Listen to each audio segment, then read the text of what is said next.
We are going to continue our journey at the top of the Andean mountains, but during these couple of minutes we are going to start from the bottom up, and we are going to go to the lowlands of Colombia at the Interandean valleys. In North and South America, before the rise of the Andes, the lowland rainforests were more or less a continuous fragment that included what we now know as the Amazon forest. When the Andes rose, these forests were fragmented, and in between a great diversity of ecosystems was formed. The rise of the Andes reconfigured the landscape, and on its way up, it created a unique gradient of tropical flora. Those of you who have not been in the Andes might be wondering and may be asking, how does the forest over there look like?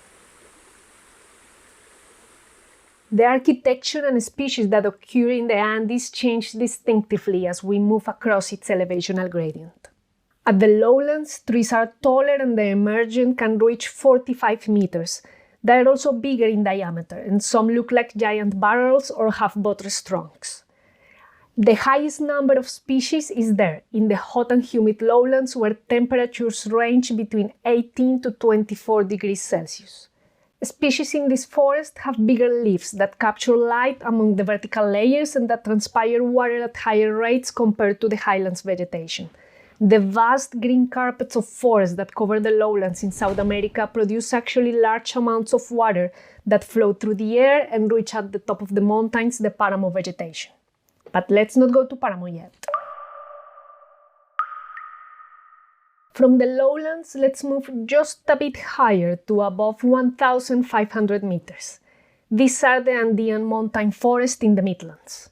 Here, the number of tree species is lower, but then the mesome is higher. Epiphytes and mosses increase and become more abundant. The forest here starts to get smaller, and the tallest trees reach 10 meters less in average than in the lowlands. The vegetation is also immersed frequently in clouds. They give it actually its name to the cloud forest of the Andes. Clouds limit sunlight availability. They redistribute the water that was transported from the lowland forest and the oceans. And here the temperatures decrease and in average fall below 18 degrees Celsius. The cloud immersion zone persists at higher altitudes, and now we can move to above 2,800 meters in altitude. At the high Andes, the stature of the forest and diameter of the trees continues to decrease, and the passing clouds provide extra amounts of water that feed the ground beyond that available from precipitation. Evapotranspiration or water losses from the ground and the vegetation is reduced under the prevailing low radiation levels and high atmospheric humidity.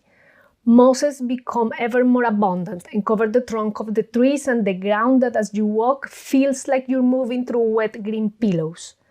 Most of the species from the lowland rainforest don't persist at these altitudes, and the dominance of lineages of temperate origin seem to increase. Leaves get smaller and the temperatures fall to 10 to 0 degrees Celsius. In a gentle gradient, as we increase in altitude and above around 3,200 meters above the sea level, the landscape transforms. Temperatures keep falling and the vegetation becomes yet smaller. We reach the tree line, but the tree line in the Andes is not arid. In the Andean tropics, life keeps thriving, and trees just give way to a high diversity of shrubs and herbs, with the emblematic frailejón dominating the landscape and diversifying from small rosettes to taller shrubs surrounded by lakes that originated from the excess of water that flew from the oceans and the lowland forest. At the top of the mountains, this is Paramo.